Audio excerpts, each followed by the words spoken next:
How to be a better blogger. It's a Friday, the weekend's coming.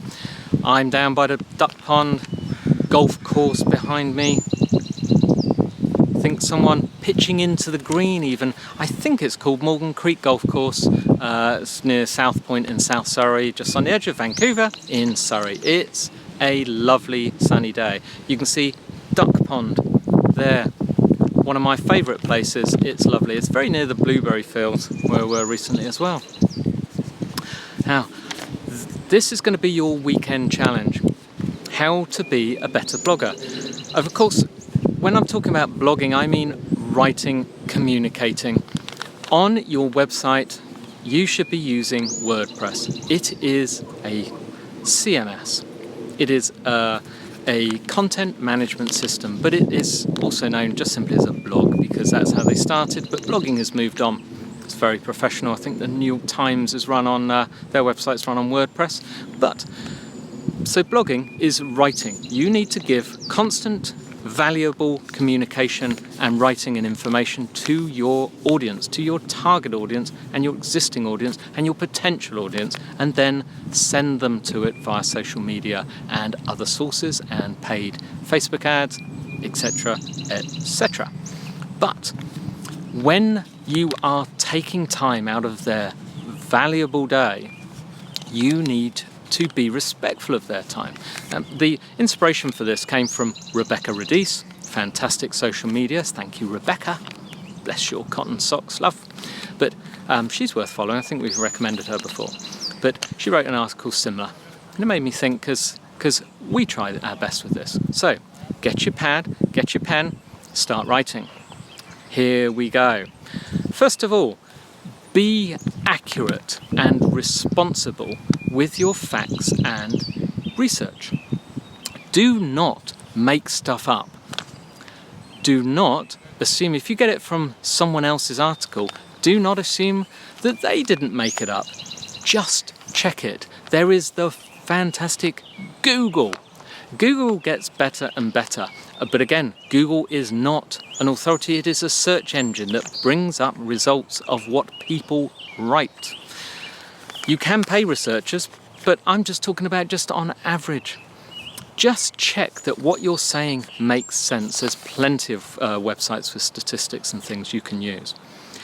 Be consistent and stick with a publishing schedule. On the marketingforowners.com website, if you go /blog, that's where all our good information is, you'll find that we publish a post every single Monday and every single Thursday. Now that may change over time. It won't change from those. It may add extras, but doesn't really matter. It's also on the podcast. So if you go to marketingforowners.com /podcast, the transcripts and posts and the videos. These are, if you can hear the noise, by the way, it's birds tweeting, it's people playing golf in the background, a couple of bikes just went by, hello. I always record these outside, if I can. It's a lovely sunny day. But you'll find that there will be a post on Monday, on Tuesday, Wednesday, Thursday, Friday. We don't do a podcast on a weekend at the moment. Perhaps we will in the future, but those are always going to be there. Also, if you're subscribe on iTunes, subscribe on Stitcher, or at SoundCloud. No, SoundCloud's slightly different. They don't allow you to schedule things in advance, but they all get on there eventually. On Stitcher and iTunes, they will be on there every single day that they are supposed to be on there. You can check back through the numbers. They're consecutive. Consistency.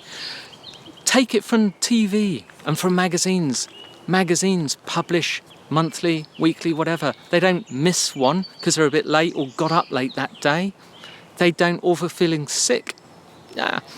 TV, the news, everything. It's at a time, it's scheduled. This is the ultimate, the top of the tree. Copy what they do, be consistent. Be on topic. Don't go off on tangents. Stick to your niche.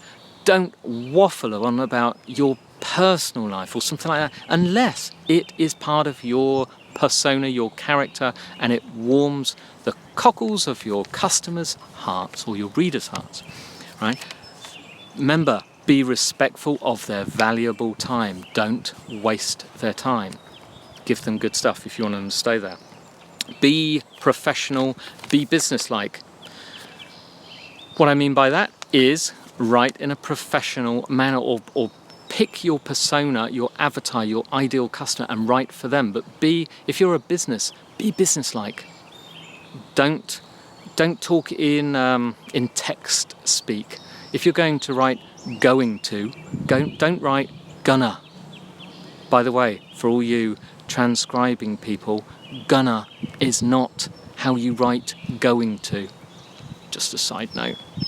Someone's going to be transcribing this, and we might get one of those gonna people. Be visual. Be visual with images and use portrait style where possible. Portrait style, that one, as opposed to landscape style, which is what you're looking at this video in. So if you turn the camera sideways, portrait style.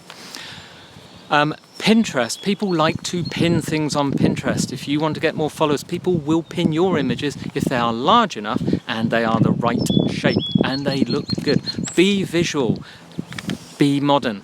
All the modern top blogs will have great graphics. Just use canva.com. Go there, it's free, loads of tutorials. Piece of cake, even I can do it, and I have no idea how to use Photoshop.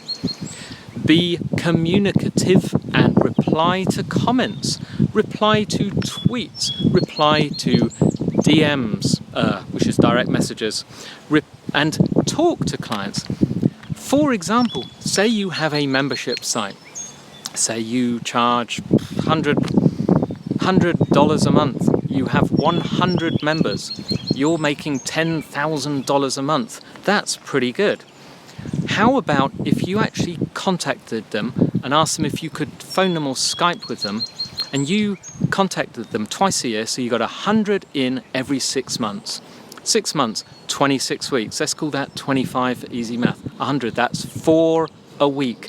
You're going to spend 10 minutes, 15 minutes talking. So 1 hour per week, 6 months, speak to all of them. How many membership sites have you ever been in where, or something like that, or had readers or subscribers or clients where people have got in touch with you and asked you, is what I'm giving out good? This includes with your blog. Say, can I talk to you and ask you a question? Please use this scheduler. You'll only get a handful of people who say yes, but then you get to speak to them. They'll be impressed, they'll be customers for life. Be generous, right? Don't just think it's all you, or me. People want to hear from others. You're not the be all and end all of the information. If you send them, so for instance, if I tell you, go and listen to everything Amy Porterfield says, I'm not scared that you're never going to come back. Amy Porterfield is way better than me, but she doesn't have the same system I've got, and you have to pay more to get it. But Amy Porterfield's brilliant. I learn a lot from Amy Porterfield. So I'm going to say, go and listen to her. She's great. Am I scared that you won't come back to me? I know half of you won't even go look at it. But if she's got good information, I want you to know all of the good information. Remember at the start I said this was inspired by Rebecca Radice? RebeccaRadice.com. You'll find her article similar on her blog. Excellent graphic images as well. Finally, I'm going to reiterate the final one I said at the beginning. Be valuable and don't waste your readers' time, or your listeners if it's a podcast. Give something of value at all times. If you haven't got something to say, you don't need to blog or post every single day. If you haven't got enough to say and you haven't got enough people to write, don't try and promise to do it every day. Write once a week. Write once every 2 weeks. I recommend once a week, by the way. Try your best. Don't overstretch, because then you'll let yourself down and your readers. Be valuable. Give them quantity. Give them quality. And give them images. Make it easy for them to read. All that kind of stuff. That's it. Above all, be lovely. have great time with your friends, have great time with your family. It's a weekend. Use sunscreen if it's sunny. End of message. See you next week.